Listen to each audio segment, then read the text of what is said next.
আসসালামু আলাইকুম রহমতুল্লাহি ওবরকাতুহু। সম্মানিত দর্শক, চলতি বছরের জুন মাস, অর্থাৎ এই যে আমরা জুন মাস অতিক্রম করছি, এই জুন মাস নিয়ে আমাদের রাজনৈতিক অঙ্গনে নানা রকম আশঙ্কা তৈরি হয়েছে। বিশেষ করে আমাদের যে মে মাসের ঘটনাপুঞ্জি, সরকারের সঙ্গে বিএনপির সঙ্গে এনসিপির, তারপর বিএনপির সঙ্গে জামাতের সঙ্গে অন্যান্য রাজনৈতিক দলের যে মনস্তাত্ত্বিক যুদ্ধ আমরা মে মাসে দেখেছি, এবং সেখানে বিএনপি যেভাবে তাদের শক্তি সামর্থ্য প্রদর্শনের চেষ্টা চালিয়েছে, তা পবিত্র ঈদুল আজহার কারণে অনেকটা স্থগিত হয়ে পড়েছে। এবং এই যে পবিত্র ঈদুল আজহার এই সময়টিকে সরকার অনেকটা ব্রিদিং টাইম হিসেবে গ্রহণ করেছে। বাংলাদেশের ইতিহাসে প্রথম টানা 10 দিনের উপরে সরকারি ছুটি, অফিস আদালত বন্ধ, কাজ নাই কর্ম নাই, যে যার মতো মানে তাদের যাকে বলা হয় সময় পার করার চেষ্টা করছে।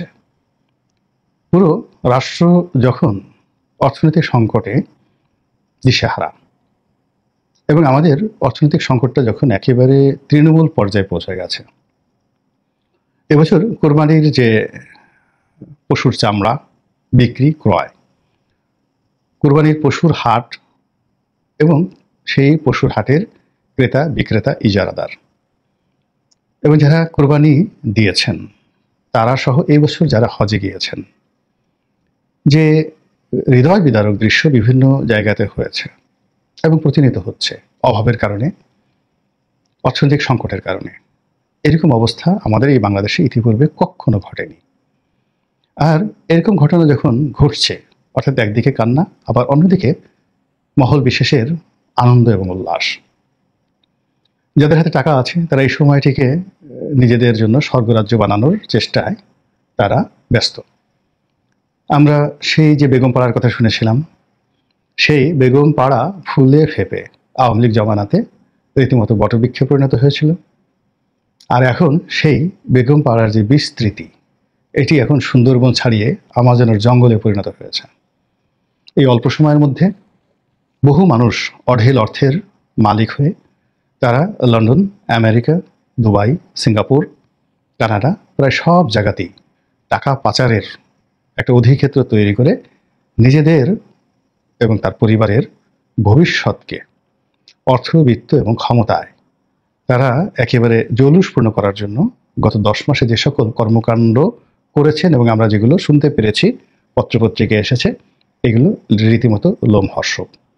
এরকম যখন একটা কন্ট্রাস্ট চলছে, ঠিক সেই সময়টাতে ডক্টর মোহাম্মদ ইউনূস শুধু পুরস্কার নিয়েই যাচ্ছেন, দেশের বাইরে চলেই যাচ্ছেন, এবং যেখানে যাচ্ছেন সেখানে একেবারে গোটা দুয়েক না হলে তো একটা অন্ততপক্ষে ডক্টরেট ডিগ্রি তার চাই, এবং ইংরেজিতে তার একটা ভাষণ দিতেই হবে কোনো বিশ্ববিদ্যালয়ে সভা সমিতি বা সেমিনারে।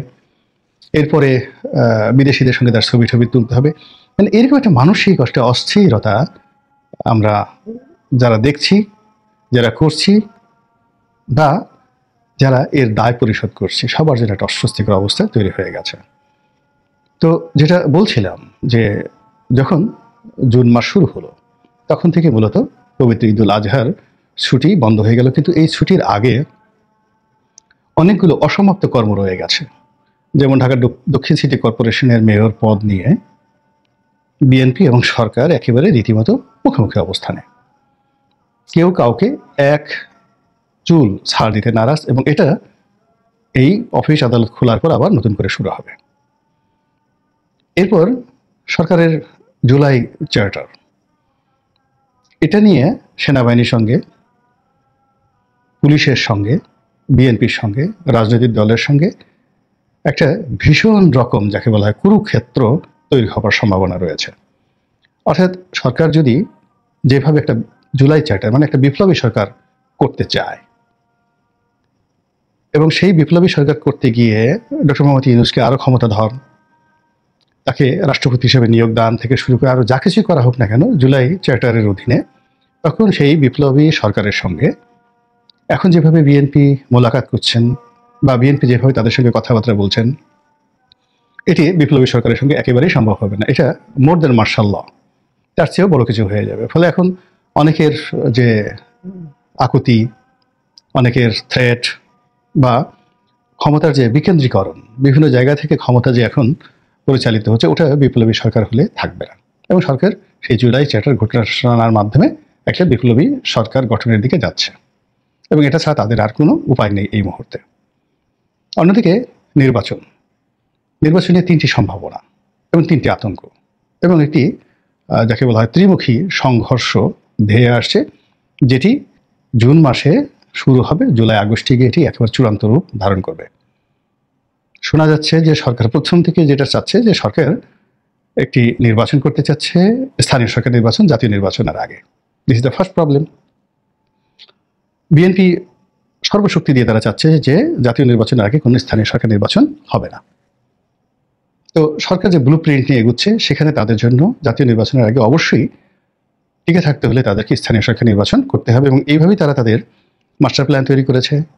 তারা তাদের এজেন্ট লোকজন ওইভাবে তারা তৈরি করে ফেলেছে, এবং ওইভাবে তারা এগুচ্ছে। এবং এখানে কোনো কারণে যদি ডক্টর মোহাম্মদ ইউনূস বা তার দল এনসিপি তারা যদি স্থানীয় সরকার নির্বাচনটা করতে না পারে, তাহলে সেক্ষেত্রে তাদের একটা নৈতিক পরাজয়, এবং বিএনপির বাকি যে সময়টুকু রয়েছে সেটা বিএনপির কথার বাইরে তারা একটা টু শব্দ করতে পারবে না।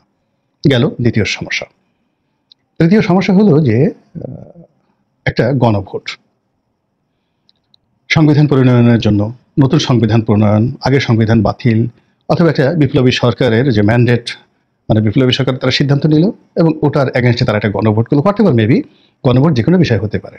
এখন সেই গণভোট করার জন্য সরকার চেষ্টা চালাবে, বা বিভিন্ন সরকারের যে মহল যারা রয়েছে সেখান থেকে নানা রকম তথ্য উপাত্ত দিয়ে জনগণের মধ্যে ছেড়ে দেওয়া হচ্ছে। ফলে জাতীয় নির্বাচন, গণভোট, যে গণভোটটি হতে পারে সংবিধানের জন্য, যে গণভোটটি হতে পারে ডক্টর মোহাম্মদ ইউনূসের ক্ষমতাকে দীর্ঘায়িত করার জন্য, যে গণভোট হতে পারে একটি বিপ্লবী সরকারের জন্য, সেরকম একটা গণভোট অথবা স্থানীয় সরকার নির্বাচন, এই তিনটি বিষয় নিয়ে জুন মাসে, জুলাই মাসে, আগস্ট মাসে পুরো বাংলাদেশ উত্তাল থাকবে। এবং এখানে এক একটা দিন মানে এক একটা বছরের মতো মনে হবে এই অফিস খোলার সঙ্গে সঙ্গে।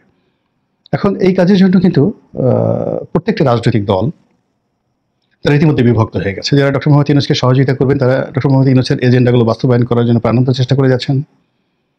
যারা বিএনপির পক্ষে, তারা বিএনপির আদর্শ বাস্তবায়ন করার জন্য বা বিএনপির যে চিন্তা চেতনা এটা বাস্তবায়ন করার জন্য তারাও প্রাণান্ত চেষ্টা করে যাচ্ছেন।